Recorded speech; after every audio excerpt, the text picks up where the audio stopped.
E pra të dashur miqtë e mi, do të ndalojmë edhe një herë tek formati më i ri që sonte do të nis maratonën e tij të gjatë, maratonën 100 ditëshe, ku premtohet dhe pritet që të kemi bllokimin e të gjithë mediave shqiptare nga Ferma VIP. I njohur për publikun shqiptar dhe shumë i dashur, Elmal Mamaçi do t'jetë opinionist i radhës në Ferma VIP. Do me thënë opinionet e Ermalit e di që do t'jenë opinionet më komike, por edhe opinionet më me kundja. Por ne dim shumë bukur që Ermali dhe Arbana më herët nuk është se kanë patur një raport ashtu siç duhet.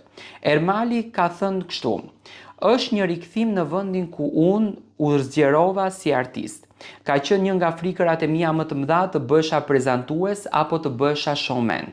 Nuk ka lidhje me të qenurit aktor. Ishte një dhimbje e madhe në fillim, por Vision Plus dhe Olta Dulaku më bën ta provoja në Dancing with the Stars dhe të zhvilloja potencialitetin tim.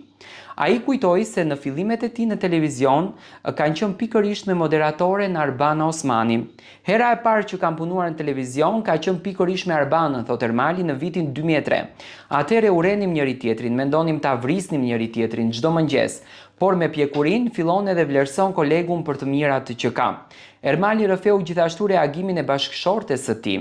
Në fillim i thash që do hyj si fermer, më tha je çmendur, më pas kur i thash për opinionist i pëlqeu dhe më ka mbështetur, vetëm se nuk ka besim te proçkat e mia që i bëj me shumë humor. Do me thënë, do të jetë një sezon shumë interesant ku ne do të shohim dhe anët interesante të këtyre opinionistëve.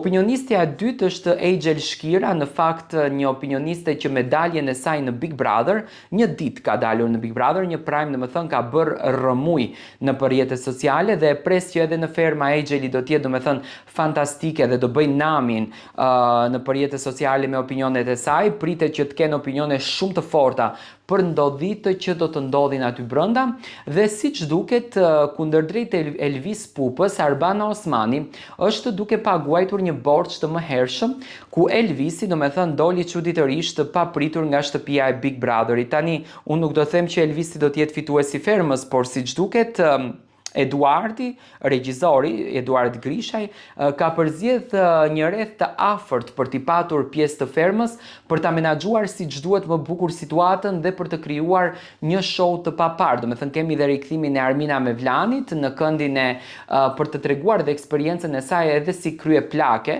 që në fakt ishte, por mbi të gjitha do me thënë kemi një eksperiencë shumë të bukur që do ta shohim sonte.